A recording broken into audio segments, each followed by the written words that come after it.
Lefesu arrives on the scene, where she notices Taurus standing over Dina. She recalls what Parthenos had told her, and how Taurus was the one who sealed the Earth Dragon in Helheim. She concludes that Helheim must be nearby, and so Taurus had come out to check on the situation. Taurus notices Lefesu's presence and greets her. Lefesu informs Taurus to not bully Dina, as she's pretty useful, and Taurus agrees to withdraw if the sentiment is actually coming from her. Lefesu is confused by his wording, and Taurus tells her that she was the one who had predicted this situation. He says that everything could all be a part of her calculations, so he has nothing else to say. Lefesu panics, wondering if Taurus was able to tell that her body is currently being occupied by another person. Taurus tells Lefesu that she should take care of her situation first, and that he'll wait for her in Helheim.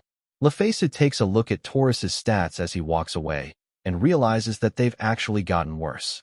She explains that Taurus is meant to specialize in HP and attack, dishing out high damage while being tanky. Taurus leaves, and Lefesu asks Libra to fill her in on everything. Lefesu praises the 12 heavenly stars after hearing what had happened, and she especially praises Ares for defeating Lyon. She then turns to Sagittarius and decides to forgive his actions. However, she still needs to decide on what to do about all the demihumans. The major nations are all going to be targeting them after what they did, and they have also lost their leader Lyon. Lefesu wants to take responsibility for her subordinates, as apparently Scorpius had also injured Draupner's guardian dragon with her poison at one point. Lefesu proposes for the demi-humans to hide out in her tower, but the snake demi-human is unreluctant about abandoning their village. I guess we're just ignoring the fact that they tried to kill the centaur child.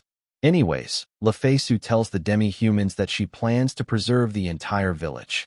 Cruz and Kainiko suddenly objects to helping the demi-humans, and Lefesu asks if they're suggesting to kill the demi-humans. Kainiko panics and says that the demi-humans have waged war on Draupner, and they simply need proof of their victory. Lefesu figures that she'll just need proof that the demi-humans were all killed. She orders Dina to teleport the entire village to safety, and Lefesu unleashes her solar flare ability. She then creates a massive explosion on the land where the village once was, terrifying everyone. Lefesu asks Cruz and Kainiko if this is satisfactory, and they quickly agree. The other demi-humans look dejected, calling Lyon a fool for trying to pick a fight against Lefesu. Sagittarius then has all the demi-humans link hands, as he then teleports everyone away with his arrow. Lefesu asks the rest of her group where Lyon is, and Scorpius tells her that he's most likely dead as she had injected him with her poison. Lefesu panics and hurries over to Lyon. She quickly orders Dina to heal him, as she then chains him up. Lefesu greets Lyon while Lyon angrily reminds Lefesu of how she humiliated him, and he challenges her to a fight. Lefesu thinks the most optimal solution would be to just beat him up and reduce his level to 800. However, the inner Lefesu inside her gives her another solution. Lefesu refuses Lyon's challenge and tells him that he has already lost to Ares and the other heavenly stars. Lyon asks if he's not even worthy of being Lefesu's opponent, and she confronts him about using the goddess's power. Lefesu tells him that she would have praised him if he used the power for her benefit. However, Lyon ended up being manipulated by the goddess. If the two of them were to fight now, then it would simply be a fight between her and the goddess since he's just a puppet for her. She thinks to how Bennett Nash had managed to reject the goddess's power and tells Lyon that he's not worthy enough to fight her. Lefesu walks away, as her plan was to get Lyon to think that he won't get to fight Lefesu if he uses the goddess's power. Meanwhile, in a small space, the goddess observes the entire fight. She's frustrated at how much of a hindrance Lefesu is and decides to unleash her strongest weapon. She decides to unleash the infinite army to finally eliminate Lefesu once and for all. In a random forest, Terra introduces himself to someone. The person asks him why he came, as they turned out to be the fairy Princess Pix. Terra tells her that he's here to ask about the avatar and how he'd be able to create it. Pix asks him what he plans on using it for, and he tells her that he wishes to free the demons from the goddess. Pix refuses, but Terra is determined. Pix unleashes her skill Argonautai and summons an army of spirits. She tells Terra that she'll teach him if he can defeat her, as she is revealed to be the other Gemini twin of the 12 heavenly stars. Despite Terra being the son of the demon lord at level 1000, he still thinks that he stands no chance. Pollux' ability Argonautai allows her to summon the souls of deceased heroes and grant them temporary bodies with godlike powers. Pollux can also keep summoning more heroes as long as her SP doesn't run out, and her SP just so happens to be infinite. Terra refuses to give up, as he wants to fulfill the wish of the deceased Mercurius. Pollux then has her soldiers use the skill Soul Succession, which raises the abilities of allies while decreasing those of enemies at the cost of the user's life. Pollux would then immediately resurrect the fallen heroes with her ability. Terra ended up being weakened down to level 300, while Pollux would continue to spam the combination of Soul Succession and resurrecting the heroes again.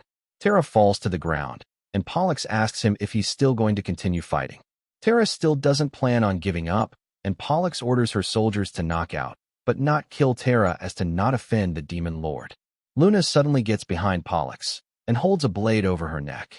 Pollux orders her soldiers to stop attacking, and she warns Luna that a level 300 stands no chance against her as she's a level 800. Luna tells Pollux that Terra had theorized that she shouldn't be too powerful as she most likely exchanged her combat power for skills.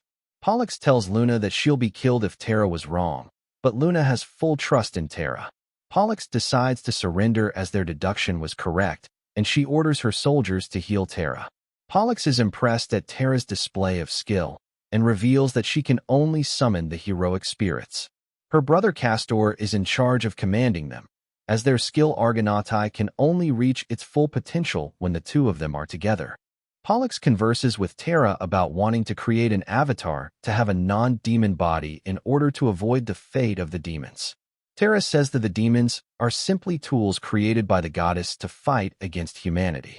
Mercurius had realized this before anyone else, and pleaded with the demon lord to save Luna. However, he was misled and ended up dying, which causes Terra to not trust the demon lord.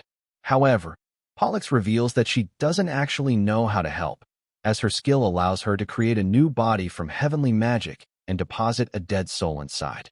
However, the demons are all made of magic, and she's never even tried to resurrect one.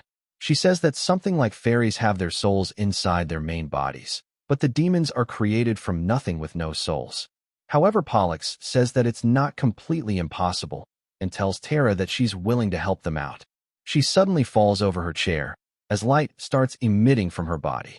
Pollux tells Terra to quickly take Luna and run before the goddess takes control of her body. Terra panics upon hearing the news and flees the scene with Luna. Pollux figures that the goddess is taking action due to Lefesu's plan playing out. She gives the goddess permission to use her body. However, she will not give her memories. Pollux decides to seal her soul so that the goddess can't see her memories and learn of Lefesu's plan. Pollux deducts that if the goddess is possessing her body, then that means Lefesu will be left unchecked. She decides to leave the rest of the situation for Lefesu to solve. Meanwhile, Lefesu plans on heading over to Alhium and joining up with Pollux. Ares talks about how Taurus is in charge of guarding the sealed earth dragon, and Libra says that they'll need to find a substitute for Taurus's job in order to retrieve him. Castor then explains that Pollux would be perfect for the role, as her summoned heroes can substitute in the role of guarding the dragons.